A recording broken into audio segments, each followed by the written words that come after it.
It's a huge pleasure to have Demondrae Thurman with us today. We can talk more about your life later, Demondrae. We've got loads of questions, but over to you for now. So thank you very much. Cool, man. Thank you, Dave. I appreciate that. You guys hear me okay? Yeah, excellent. Man, it's a great honor to be here with this legacy euphonium studio in North Texas. So because our time is short today, I sort of wanted to go quickly through. Boy, I enjoyed all three performances so much, but I did want to offer a few things individually for you guys to think about. So Scott with Harlequin, first off, really terrific job. Thank you so much for that great reading. And you know, your your overall sense of line in the beginning part is really quite good. And I like that tempo that you played on the second part, particularly with piano, because sometimes it gets really out of hand with piano. You can go almost as fast as you want with the brass band or with the wind band, but with piano, it gets a little bit kind of cumbersome to get it all in. And one of the things that I find that we struggle with on our instrument is so much of our music is fast like that. And when we present it in recital, it just sounds like a cluster after a while, because not everything can be played in a clean way on either instrument, the piano or the euphonium. And I think it ends up ultimately doing a disservice for us. So if that tempo felt conservative to you, you certainly have my permission to keep it going, because it'll actually make the music sound really clean, and it's really enjoyable. And I think it has all of the musical characteristics at that speed, particularly with piano, that it wants to have. So one of the things that I kept writing down for you was every time you had a high note in the middle of the slow music, you would get through it too quickly. First, with just in terms of the time, it didn't take the right amount of time. You know, so I'm thinking, you know, that high C doesn't take the right amount of time that's afforded to you by what's written. And then secondly, you don't, at least in this performance, you don't want to blow through them. But in the case of that particular passage that I just sang, you really want to blow through that note so that you can get to the lower C. That's the real arrival, is the low C.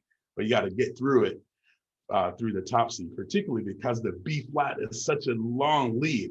Like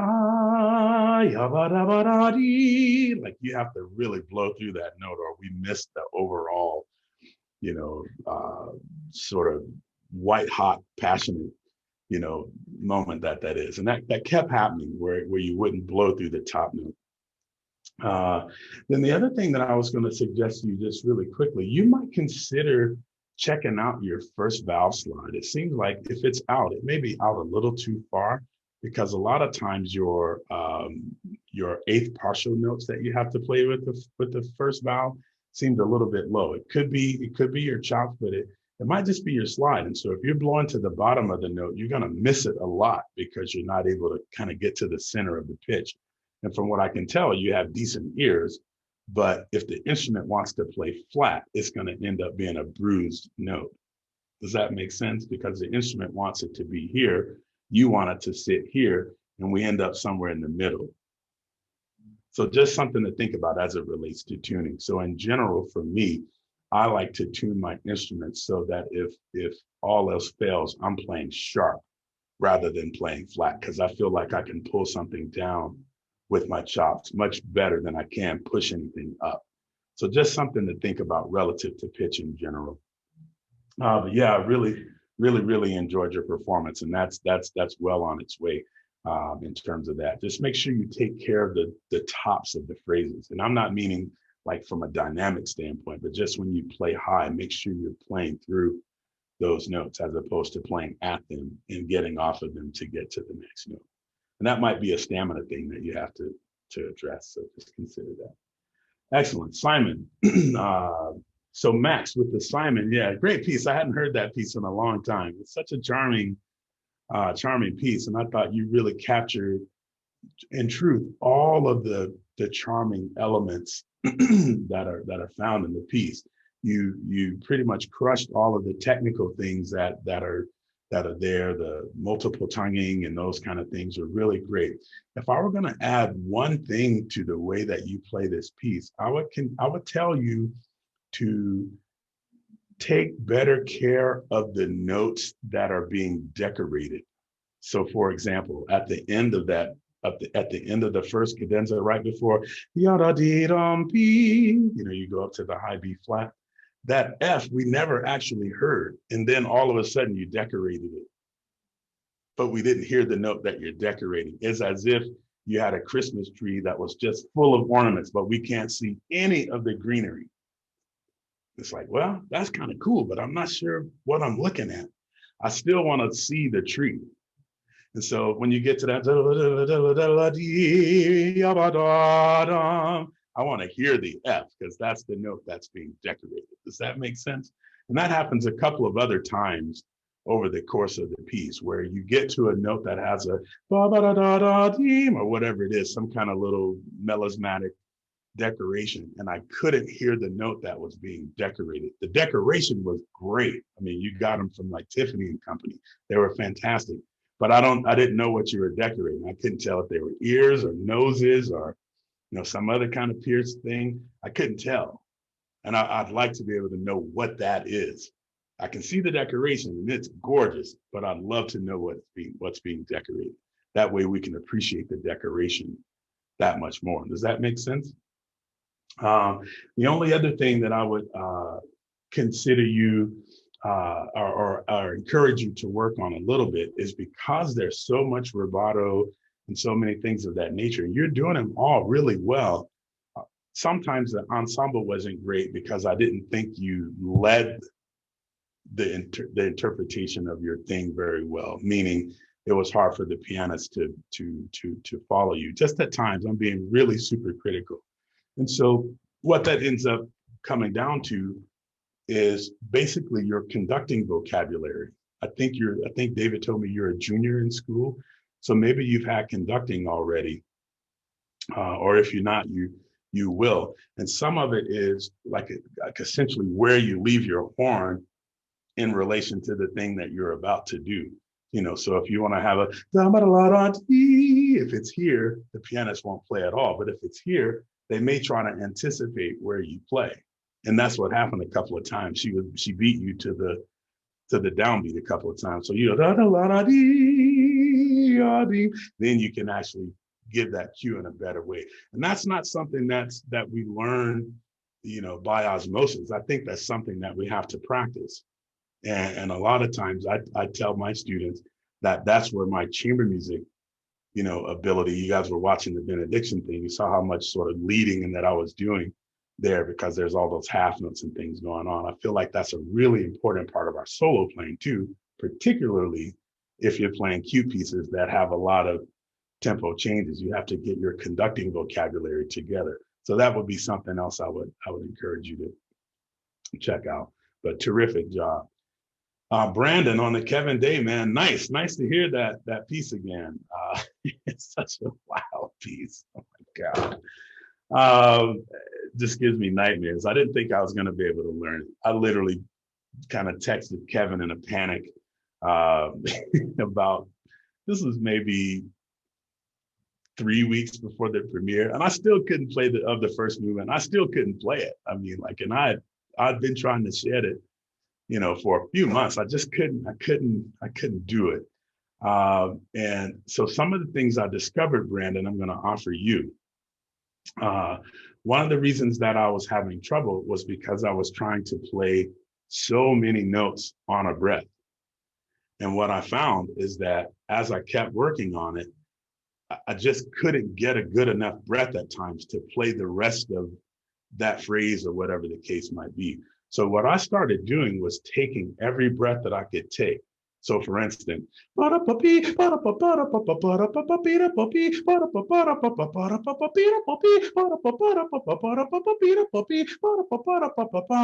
didn't have to take a giant I mean,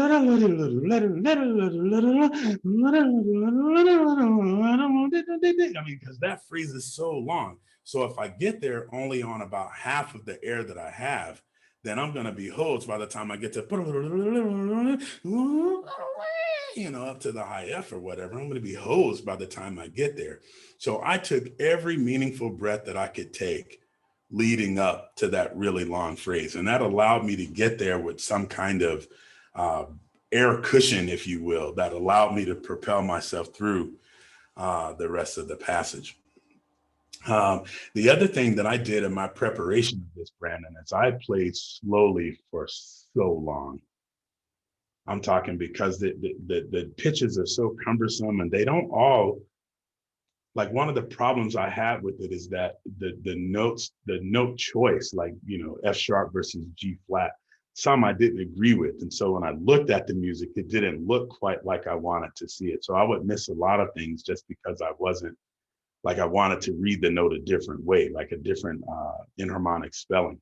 So a lot of times that was hosing me as I tried to play it faster. And so I ended up playing slow for longer. So I basically had it memorized by the time I was playing it fast, because I couldn't look at the music and concentrate. And I feel like for me, the slow reps helped me get to that point where I can kind of do it, without really paying attention to it. The other thing that's really complicated, in particular with piano, I haven't done it with piano yet, but there's not a lot of help in terms of organizing the meter. Like, you don't hear evidence that we're in 3 or in 4 or whatever the case might be. And so all of that is going to be on you. There was one time where you came in a little bit late on your, on your performance. It was like a beat late, things of that nature. So you'll have to make sure you're really keeping a good track of, that pulse, so that when you come in, it's sort of in the right spirit. And then the last thing I wanted to add is when you get to the funk section, the sort of bum bum bum bing bum bing bum bum, that's like straight up James Brown kind of thing. So if you can choose that articulation, ba ba ba ba beep ba beep, instead of ba ba ba ba beep ba beep ba ba da ba da da ba dum, that's a little too square for the music. It should be boom boom boom ding ding dum boom. So everything is really tight. Ba ba ba ba beep beep beep beep ba da da dee bo ding. Real tight, and then that makes that section groove a little bit harder. And I think if you're going to play particularly music by Black composers who are writing for me, they're totally tapping in the fact that I kind of know that language as well as I know the classical language. So I'm just offering that to you.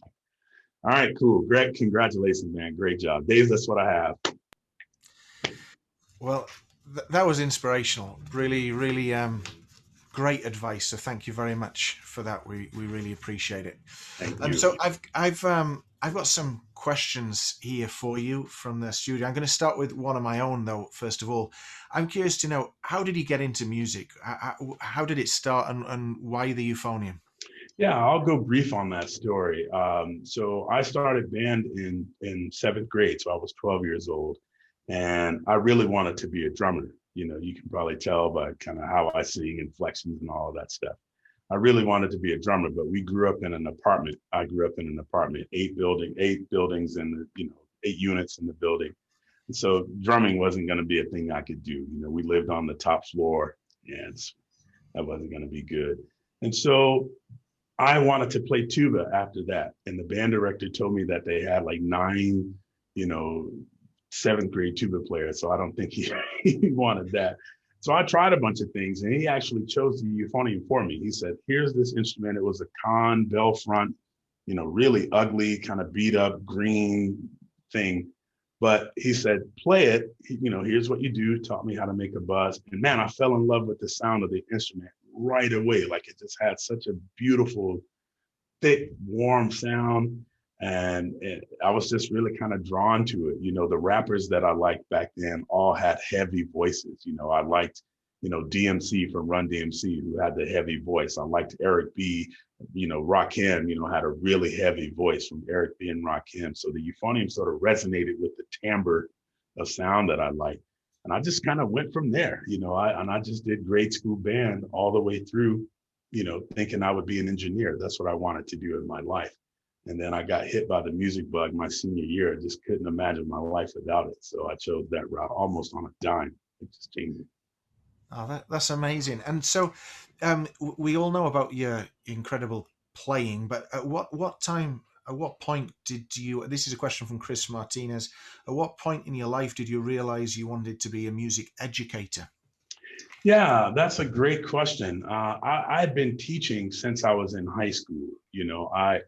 I had the great fortune of having a band director who allowed me to rehearse the band a lot, so I spent a lot of time conducting the high school band. If he was absent, we would have a substitute, and that person would just be hanging out in the office, and I would actually be leading the rehearsals. And so I've always had the teacher sort of Jones, if you will. I've always kind of wanted to do it. And as soon as I became a music major, I started a private studio of middle and high school students who would come from as far as, like 100 miles away to study with me when I was in college.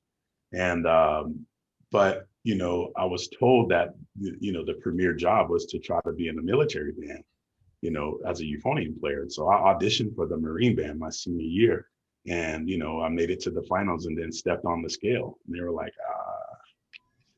this ain't what you're going to do because fat people can't be in the military. And I was like, okay, that sounds good.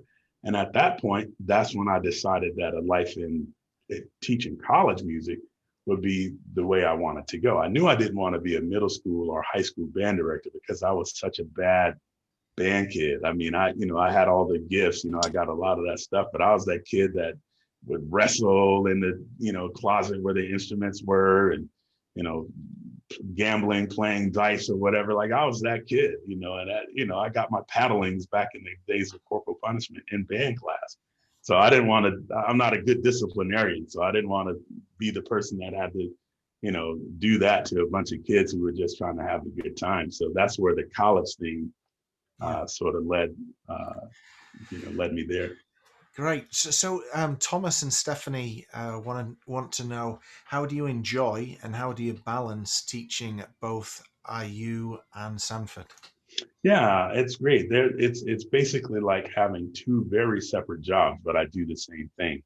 My students at IU, very much like you guys, come in with a certain amount of information that they've gathered, from their other degrees or from high school, going to the various camps and different things like that.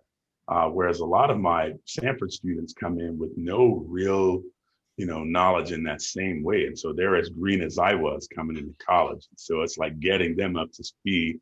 And with my IU students, for example, a lot of times it's sort of undoing things, that they felt like they learned a certain way to get them to understand the concepts that I'm trying to have them do.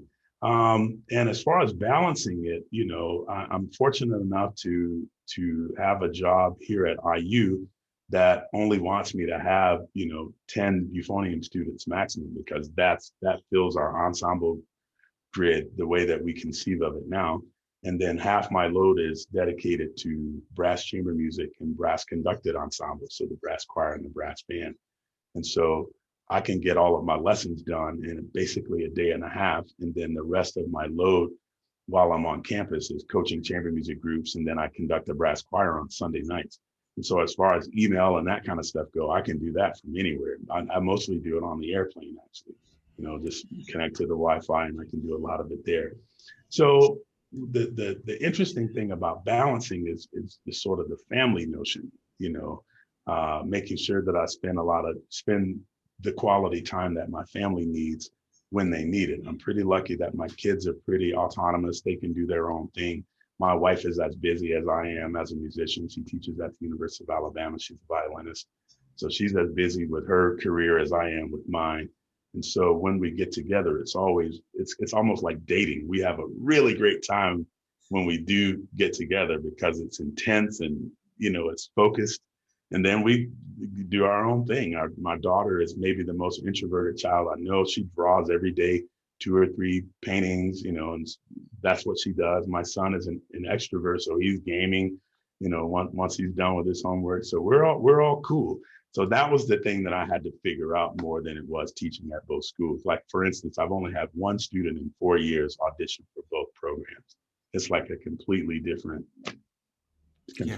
job. That sounds great. So tell us a little bit about Brass Band of Battle Creek. Cool. Yeah.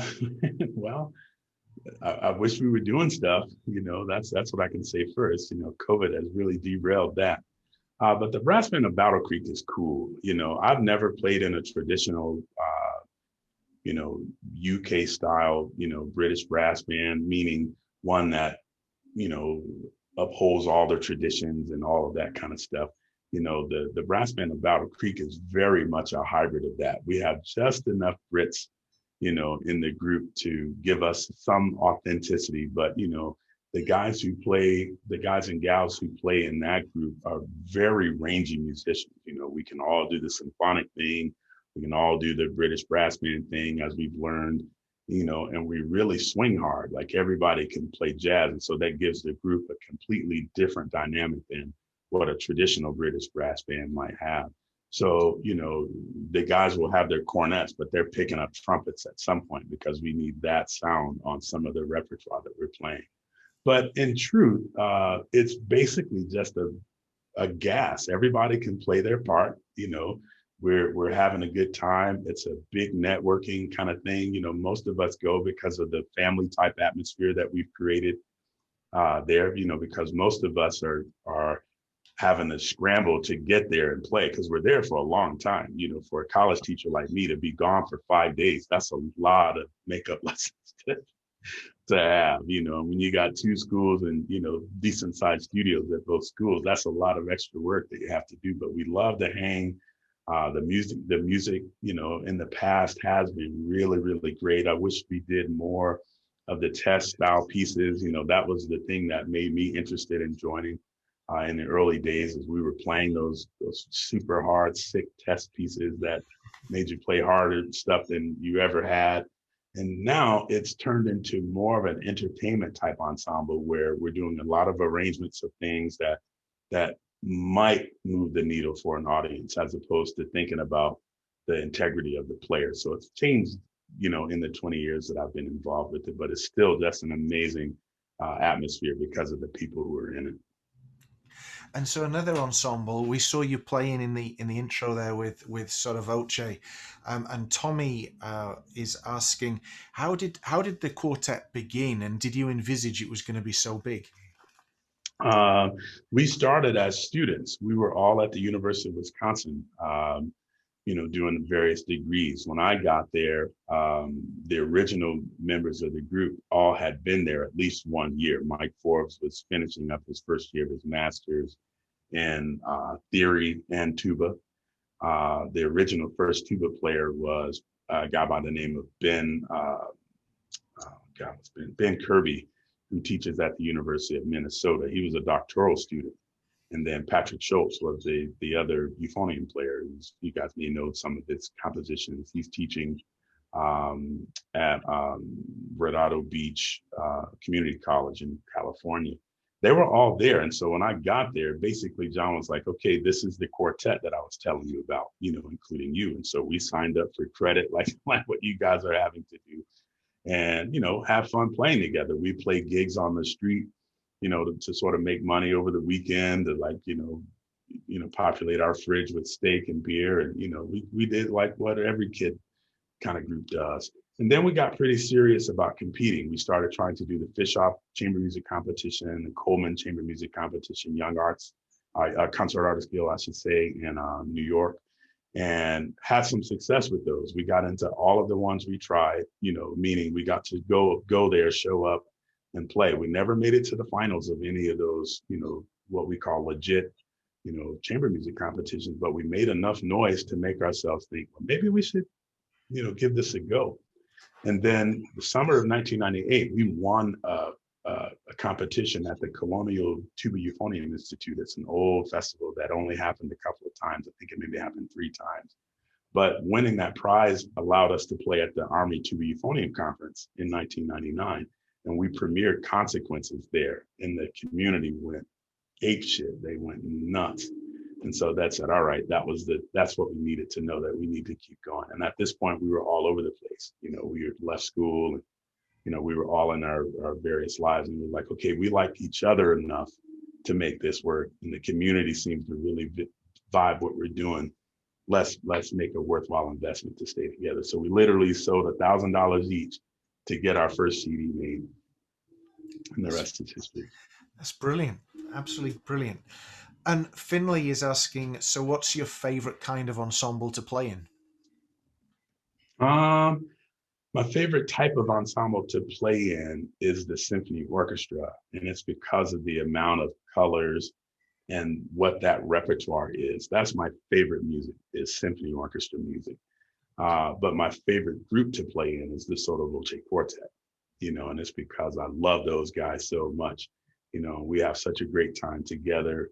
And what we do together is so us. There's no other influences. There's no conductor telling us what to do. We don't get coachings from John Stevens anymore to be led one direction or the other. It's ours, and for me, that kind of connection between, really great artistry and really great, personal relationships is about as good as it gets. And so my favorite group to play in or type of group is the orchestra, just because of the amount of colors and, the size and scope of the music that you're dealing with. But my favorite group is Sotto Voce by far.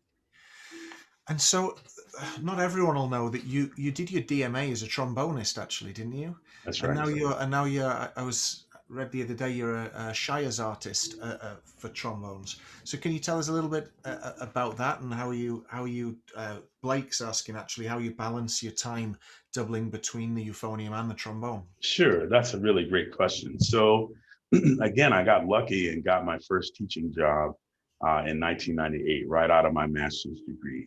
That's not a thing people do now, get a full-time teaching job with just a master's degree, particularly, one that was wet. I didn't even have the paper yet when I had started teaching there.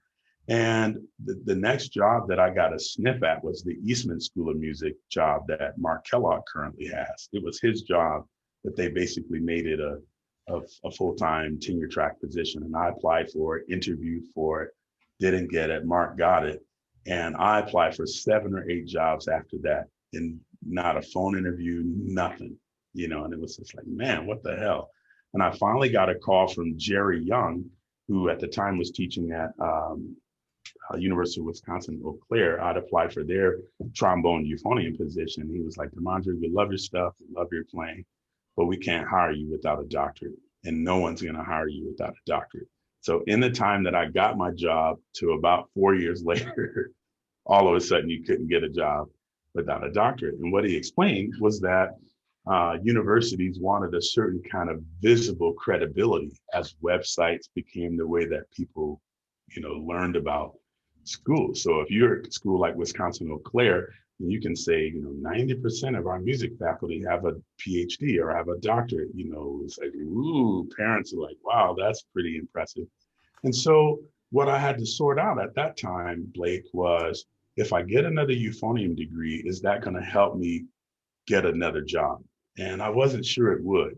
And so my options at the time were conducting or trombone. Those were the other things that I was doing at a pretty high clip. I was playing a lot of gigs on trombone, and I was conducting the wind band at Alabama State University. And truth be told, I chose the University of Alabama because I could commute to school and drive back all in the same day. And I chose trombone because it was the shortest degree to get. It was only 40 hours compared to 52 hours for the conducting one. And I also wanted to make sure that at that time in my late 20s that I was still viewed as a player. So having a conducting degree would have looked like I was headed more towards that than I was playing. And so I chose trombone in hopes that I could get a job teaching trombone and euphonium and basically turn it into a euphonium job and hire a trombonist. That was literally sort of my long-term plan. It never played out, but that's kind of what the goal was. So that was the reason I chose trombone. And you still obviously play a lot of trombone. I do, yeah, and I only practice it for gigs. Whenever I have to play it, I get it out at a requisite time to make sure that I sound, like I'm supposed to sound when I show up to play. So I don't do any kind of daily routine on it. I don't even have one here at IU, which is where I spend half the week. So I only practice it, as I'm getting ready for stuff. And that was the way I always did it until I worked on the degree. So when I worked on the degree, I practiced it more than I practiced euphonium. And I just basically, rode the repertoire that I had while I was working on trombone. That's what I played on euphonium. So symphonic variants, all of the stuff that I was playing, that's what I played for those 2 years while I was shedding the trombone degree. So I wouldn't have to practice euphonium. I was literally dusting it off to go play concerts. Fair enough. So Tanner wants to know, how do you go about looking for new music to play? And Brad wonders if you can tell us what your favorite or some of your favorite pieces are to play. Sure. Probably like you guys, a lot of the new music, is still generated by what the competition suggests. So if you have your ear to the ground on those, I discover a lot of new pieces just because they were chosen for a competition. But I also, I listen to, the CDs of my friends when they come out, try to pick them up where I can and, download them on, Google Music or whatever I check out and listen that way. A lot of times I'm lucky enough that my students really have their ear to the ground with new music. And so they'll turn me on to pieces. And then, I'm fortunate enough now that I have a lot of people who want to write for me. And so, I end up getting the Kevin Day Concerto and the Anthony Barfield Concerto. And these are pieces that people write for me. I still have a real affinity for song literature. So I still try to investigate song literature to find good songs that would work well on the euphonium. And because I've spent a lot of time in the trombone world, I like to play their repertoire as well. It reads differently than euphonium music does. It has a lot of the sort of musical, anxiety that I feel like is natural in my way of playing, whereas a lot of euphonium music doesn't, because it's so fast and so happy all the time. And that's a little bit of how I roll, but I like to explore emotions a little bit, and I find that trombone repertoire allows me to do that a little bit more because they're not counting on notes to be the thing that's interesting. It's really about color and rhythm, which are things that I really, really gravitate towards in my own playing. And the second question was, what's your some of your favorite pieces? You you mentioned songs, but I guess those two concertos are fairly high up for you.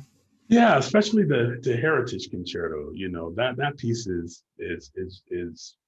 I don't know, it's special in ways that I really can't describe. Like I feel like it captures, the African American struggle really, really well, from the the physical demands of playing it to, the type of harmony, that's being used, to the sort of,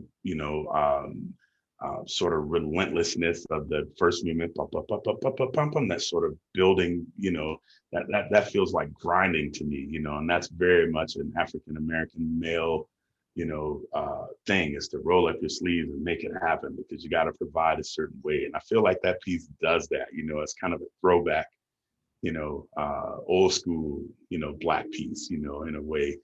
But I enjoy the music of Patrick Schultz, my friend, the composer. I mentioned him earlier. I feel like he knows the euphonium so well, and he has a really great, it's almost like a combination of all the beauty of Ned Rorem with the sort of interesting rhythmic twist of like Bernstein, and he combined it to make a language, so I really love playing Patrick Schultz's music. I like playing Philip Sparke's music. I'll investigate anything that he's written. I like Martin Ellerby's music. I'll investigate anything that he's written. And I tend to try to find the gems of Americana, that pieces that were written by American composers, that fly under the radar. So for example, there's a really great piece called Variation by Jerry Owen that I just love. And I've never heard any other professional play it ever before. And it's a piece that I try to play all the time because it's such a hidden gem. It's really cool kind of language, makes you play high, it makes you play beautifully. There's a couple of fast bits in it. It's everything that I like about playing the instrument, but it's a piece that flies under the radar. So I really try to look for hidden gems like that. That's great. We'll have to look that one up. So on to a few technical questions then. Kevin, Hayden and Loki want to know whether you have a regular warm-up routine, and if so, what does it consist of, and does it vary depending on what performance you're giving?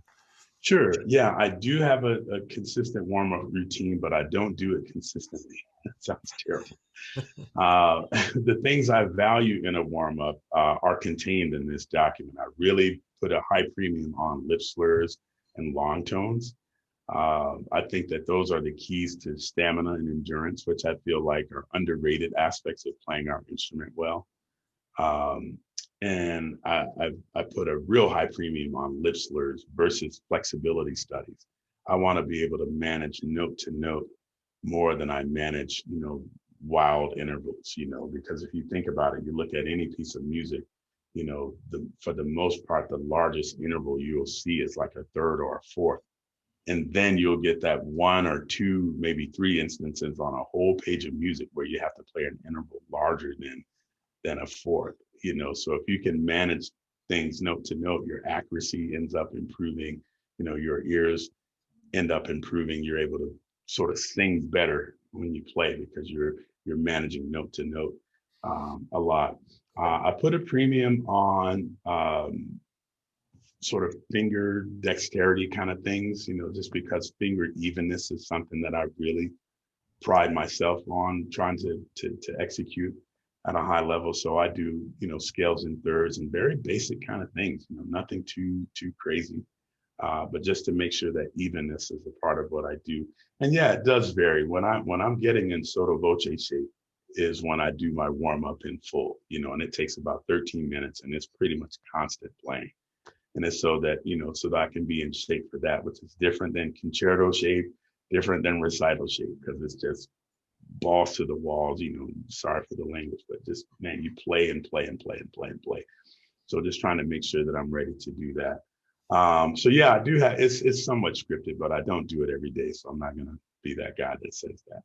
No, I don't lead a group warm up, nor will I ever.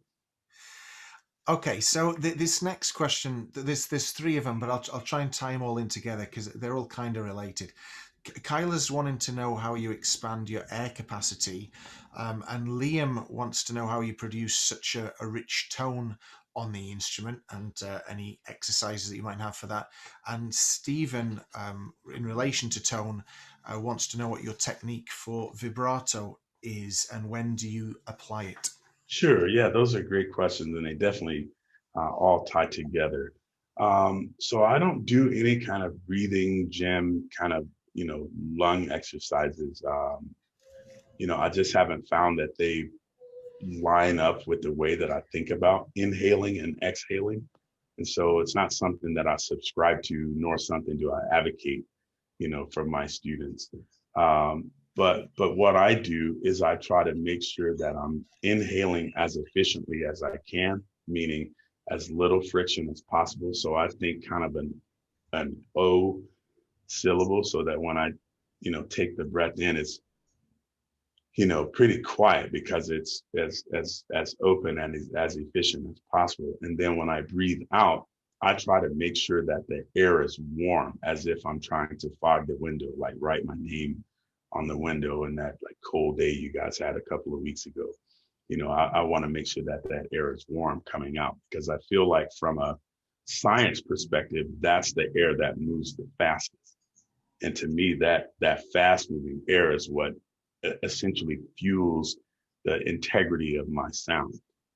Whereas if I were to blow that air cold, as if I were cooling off the ramen noodles, I don't get quite as rich a version of the air. It's fast, but it's fast artificially. It's not fast on its own, like hot air is. And so I try to make sure that that air is hot. So if you take a breath in that way and blow it out that way, it's almost no friction, no tension, because you can't get all sort of muscled up if you're not trying to cool it off. And so taking the air in hollow with that O kind of syllable, and then blowing it out hot makes it about as little friction as you can have. And I feel like that's really the fundamental component of my tone quality, is that the air is always warm. And then as it relates to vibrato, that air I manipulate solely with my corners and with my jaw. I try not to change it at the source, meaning I don't want to go, and have it come out that way. I want the air to just go, and then I manipulate it here at the source. And basically, I just use the chewing motion. I used to describe it as, like chewing my favorite food. Like I haven't had it in 2 years, and I was stranded on a desert, and I, get this, bite of, steak or whatever, and I really kind of savor it. I don't want to smack with my mouth, all open like that. So it's never quite that big. So it's still a motion that I can make with my mouth closed. And so that gives you an idea of the amount of compression that's happening inside of my mouth, and then trying to move that. That's about the width, the vibrato that I'll allow myself to have. And then the real tricky part with vibrato is figuring out a way to implement it. The way I think about vibrato, for me, vibrato for the euphonium isn't quite as much the color of the instrument as, say, vibrato is for a string instrument or for like the classical saxophone. I feel like for euphonium, making up a percentage, 65% of the tenet of its sound has a vibrato component to it. But that 35% where I don't think about it as sound centric, it's expression centric. It's about what color I want to make. And so I have this 35% window to use for color. And so I spent a lot of time in my youth, when I was your age, listening to string players, cellists in particular, and listening to singers, William Warfield in particular. And I really feel like if I could go back, I'm sure most of my vibrato comes from them. And then the sort of cherry on top of that was Maurice Andre, like modeling Maurice Andre's thing. And then once I started dating my wife, I started listening to the old school violin players play the sonatas and partitas, like the throwback guys, the guys who are dead now. And man, the combination of all of that, I feel like, is what I try to emulate in the specific moment in any piece of music. You know what I mean? So it's basically like I have this Rolodex of vibrato choices, depending on what I need at any given point in any piece of music. And I can pull that and insert it there. Whereas I feel like a lot of times with my students, they just vibrate, but they don't know why they're choosing that color or how they're going to implement that color to actually make the music different.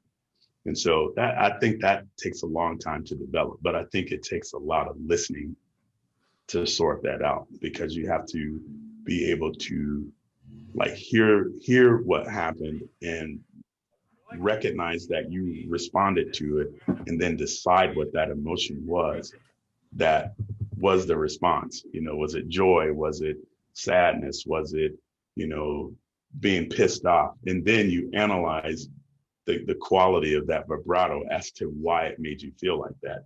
And then at that point, you can utilize that. That's a long answer to that, but that's really how involved it is in my mind. It's a great answer, though. And so, Andrew and Max, they're wondering if you have any suggestions for expanding your high register. Not your high register, but expanding high register. The high register, yeah. The things that I think about relative to high register, you know, that air that I talked about earlier, that warm air, I think is critical to the overall quality of how, you know, how the high registers sound. The other two things are more technical. I believe that people who play with more of a, what I would call a downward airstream, have the best high register. And what I mean is I think about our lips as buzzing in three different ways. Our top lip can buzz our bottom lip, our lips can buzz together, and our bottom lip can buzz our top lip. I'll demonstrate quickly in that order.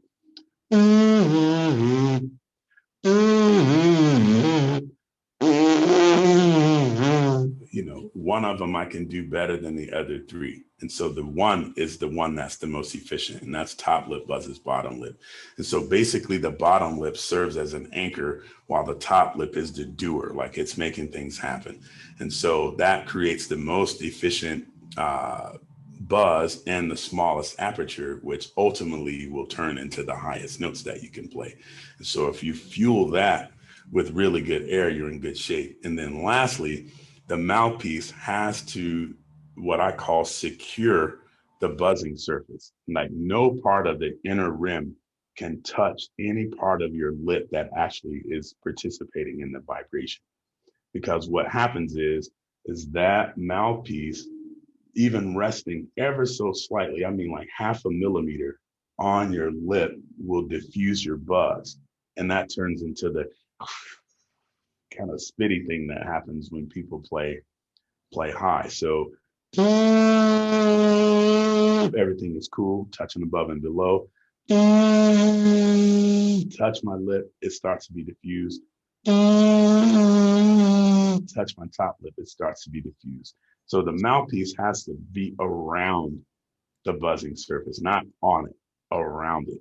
And so there's a certain security there that allows you, again, to produce that most efficient buzz and smallest aperture by which to get that warm air to go through. It's great advice. And only a couple of last questions. So Jordan and Tyler were curious about your horn and the process of selecting, designing it. How did you go about helping Mirrophone to come up with the instrument that you play? Yeah, that's a really great question. So Dave, you remember this. So back in 2005, the Besson company folded. Yeah. And at the time, I was a Besson artist. I had been a Besson artist for a couple of years, and I was playing, I played the Sovereign for all of my, you know, my graduate school days and the first few years of my professional career. And when the Prestige came out, you know, not too long after that, I became a Besson artist, and I wanted the Prestige. So I got one and, you know, loved both my Sovereign and my Prestige a lot, both really great instruments. But when the company folded, you know, I thought it might be a good opportunity to approach one of the German companies who were really noted for making great tubas, both Mirrophone and Lionel Weston, for making great tubas. And I found out that Matt Trotman was actually in negotiations with Lionel Weston to make a tuba. And I had spoken with Roger Lewis, who was at the time was the really big guy with woodwind and brasswind. And he was like, yeah, I think Mirrophone would be interested in talking to you. And so in 2006, I think that was, there was a regional conference. I think it was in Colorado. I never can keep track of where they were. Either Colorado, Arizona, somewhere. Yeah. Anyway, but was it Colorado? Yeah. Yeah, I spoke with Marcus Tyner to ask if he was interested in, making a euphonium. He was like, well, no, not really. Here's our top of the line. And so I played it. It was the Ambassador 5000. And I said, it's okay, and sort of went through the laundry list of what was good and what was bad about it. And I said, well, I appreciate your time, appreciate you talking to me. And then he approached me later, a couple of days later, and said, now that I think about it, let's maybe try to work something out.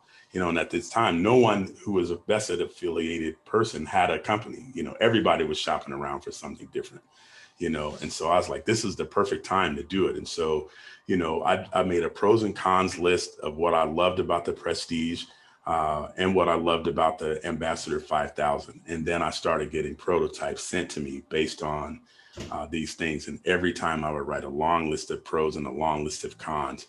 And after the third prototype, they flew me to Germany for 3 days. And they had all of these bell sections and bottom bows and valve sections and all of this. And so we kept making these Frankenstein horns until we got the one that had the right resistance, the right intonation properties, all of these things. And then they put that together and sent me home with it. And then a year later, they started making the production model. So that's kind of how that happened. Oh, that's great. Jordan listened to one of your podcasts with the Brass Junkies, and you mentioned collaborating with a musician for some hip hop music. Did that ever come to fruition? Can we hear that any place? You can't hear it yet, but I did. I just finished my first one, and man, it took so much longer than I thought it would take. Right. So Anthony Barfield made a track for me that's just, it's one of the dopest tracks. God, so good. It's like one of the best hip hop tracks I've heard. And what he did was he took, I asked him to take, there was maybe 8 bars of the Heritage Concerto that didn't make the final cut that I just love. And I was like, man, could you make a hip hop track utilizing, this chord progression that you left out of the concerto? And he was like, cool, yeah, I can do that. So a few weeks later, I had that track. And then what I did was I transcribed the rhythm of 4 of my favorite rap verses. And I wrote euphonium music over the top of those rhythms. And so right now I have one of my Sanford students, putting it in finale because I don't use that stuff. I wrote it by hand. And so I'm waiting to get that back so I can actually practice what I wrote, because right now I can't play it. Like I literally can't play what I wrote. And so it's about a 4-minute, 40-second piece that I'm sure we'll probably publish it through Anthony's website. And I want him to have some editing. He might tweak some stuff or whatever. But yeah, it's close. We're close. Oh, we'll all look forward to that one. Yeah, I'm excited. Finally, then, I think I read somewhere that you got a new CD coming out. Is that right? Yep. When can we get hold of that? So I have the physical copies right now. You guys are the first people that aren't my students to see this. Great. So yeah, it's technically ready to go. The official release date where you can, check it out on all the streaming platforms and all that stuff will be March 26th. So just a couple of weeks. And it's a CD of all works with euphonium and piano. There's a piece by Barbara York, the Child's Play Sonata that she wrote for my son.